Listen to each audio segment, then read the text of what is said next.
आज हमारा टॉपिक है विद्युत रसायन, जो चैप्टर अध्याय आपके 3 का है। इलेक्ट्रोकेमिस्ट्री। इलेक्ट्रोकेमिस्ट्री एक ऐसी शाखा बोल सकते हैं रसायन विज्ञान की, जिसमें हम उन रासायनिक अभिक्रियाओं का अध्ययन करेंगे जिनके द्वारा हम विद्युत का उत्पादन कर सकते हैं। मतलब ऐसे केमिकल रिएक्शन जिसके थ्रू हम इलेक्ट्रॉन या फिर इलेक्ट्रिक चार्ज के बारे में आइडेंटिफाई कर सकते हैं, तो उन्हें इलेक्ट्रोकेमिस्ट्री के अंतर्गत या विद्युत रसायन के अंतर्गत रखा गया। तो ऐसे बहुत से रासायनिक अभिक्रिया हैं बच्चों, जिनमें हम विद्युत का प्रवाह देखने मिल सकता है। जैसे कि आप जब पानी में, जब जल में NaCl डालते हो, तो NaCl क्या हो जाता है, आयनित हो जाता है, पूर्णतः आयनित हो जाता है। और आयनित होकर, आयनित होना मतलब कि वो आयनों में विभक्त हो जाता है। आपको मालूम है कि NaCl क्या है, एक उदासीन है, उदासीन यौगिक, मतलब जिसे हम लवण कहते हैं। ठीक है, जब ये अपने जलीय माध्यम में आते हैं तो धन आयन और ऋण आयन में विभक्त हो जाते हैं, मतलब कि ये पूर्णतः आयनित हो जाते हैं। और जो यौगिक पूर्णतः आयनित हो जाते हैं वो विद्युत रासायनिक यौगिक कहलाते हैं या इलेक्ट्रोलाइटिक कहलाते हैं। ठीक है, तो इलेक्ट्रोलाइटिक क्या है या फिर विद्युत रसायन के अंतर्गत हम क्या पढ़ेंगे, इसके इम्पॉर्टेंट टॉपिक आपको पढ़ना है। इसमें एक तो डैनियल सेल के बारे में है, दूसरा है मानक सेल के बारे में, और तीसरा नर्स्ट अभिक्रिया तथा कोलराश एवं फैराडे के नियम। तो इस अध्याय में आपको 5 टॉपिक है, 5 या 6 टॉपिक है, जिसको आपको अच्छे से डिटेल में पढ़ना है, जिससे इंटरनल आपको क्वेश्चंस बहुत सारे आ सकते हैं। ठीक है, तो स्टार्ट करते हैं विद्युत रसायन में। आपने रेडॉक्स रिएक्शन के बारे में जाना होगा। 11वीं में रेडॉक्स रिएक्शन बहुत ही सिंपल टेक्निक था। रेडॉक्स रिएक्शन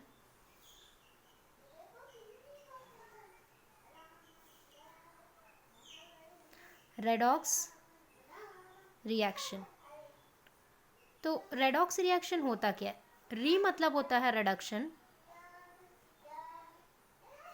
रिडक्शन का मतलब होता है अपचयन, और डॉक्स का मतलब होता है ऑक्सीडेशन, और ऑक्सीडेशन का मतलब होता है ऑक्सीकरण। तो हालांकि ये 11वीं का आपका बेसिक है, इसमें आपको इसके आगे की डिटेलिंग पढ़नी है, तो फिर भी मैं एक बार बेसिक को रिपीट करवा देती हूँ। जिन बच्चों का 11th में बेसिक कॉन्सेप्ट क्लियर नहीं है, वो एक बार रिपीट कर लें, तो काफ़ी अच्छे से आपको ये कॉन्सेप्ट समझ में आ जाएगा। तो रेडॉक्स रिएक्शन के ही जो करने वाले जितने भी यौगिक होते हैं, जो रेडॉक्स रिएक्शन करते हैं, मतलब हम बोल सकते हैं जो रेडॉक्स अभिक्रिया करेंगे, उन यौगिकों का या फिर उन रासायनिक अभिक्रियाओं का ही हमें अध्ययन करना है इलेक्ट्रोकेमिस्ट्री में। ठीक है, तो इलेक्ट्रोकेमिस्ट्री में जब हम रेडॉक्स रिएक्शन को अच्छे से समझ जाते हैं, रेडॉक्स का मतलब होता है रिडक्शन, अपचयन, और ऑक्स का मतलब होता है ऑक्सीडेशन, ऑक्सीकरण। तो इस तरीके की क्रिया होती कैसी है ये जानते हैं। फॉर एग्जाम्पल, जिंक H2SO4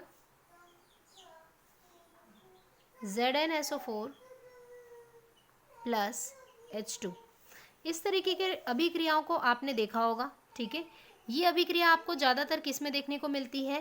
प्रतिस्थापन अभिक्रिया में। ठीक है ना, प्रतिस्थापन अभिक्रिया, it means displacement reaction. Displacement reaction या double displacement reaction, it is generate the redox reaction, मतलब वो मदद करते हैं रेडॉक्स रिएक्शन के लिए। ठीक है, तो बहुत इंपॉर्टेंट कॉन्सेप्ट है ये। तो इसमें ये चीज़ समझना है हमें, क्योंकि आपने 11वीं में देखा होगा इस तरीके के रिएक्शन होते हैं, फिर यहाँ से एक एरो जाता है और वहाँ पर ऑक्सीकरण लिखा रहता है, फिर इधर से एक एरो जाता है और वहाँ पे अपचयन लिखा रहता है। तो ये चीज़ होता क्या है ये जानते हैं। फिर से मैं इसे यहाँ रिपीट लिख रही हूँ आप लोगों को समझाने के लिए।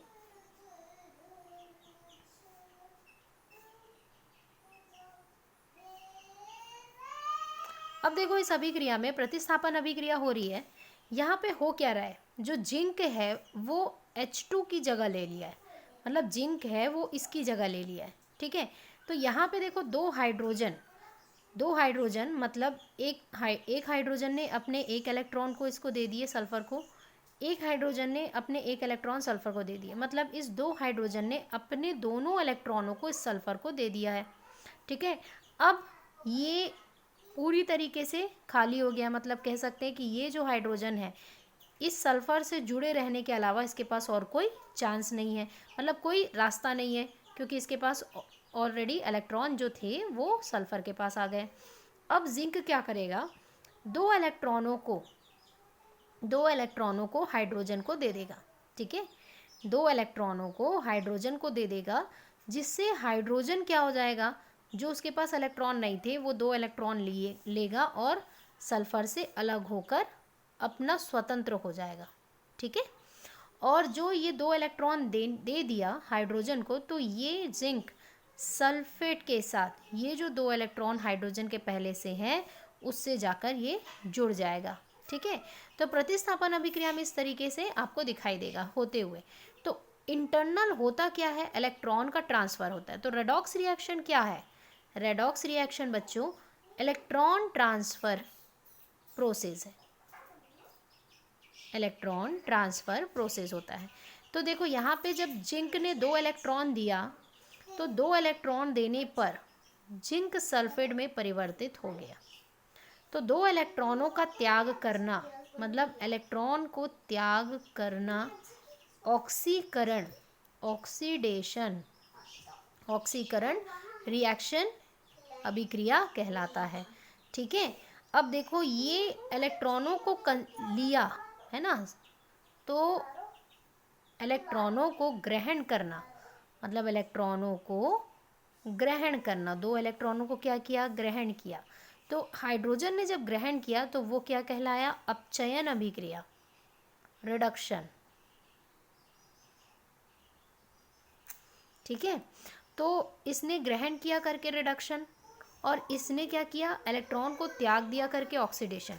याद रखना, जो ऑक्सीडेशन अभिक्रिया करेगा वो स्वयं क्या हो गया, रिड्यूसिंग एजेंट।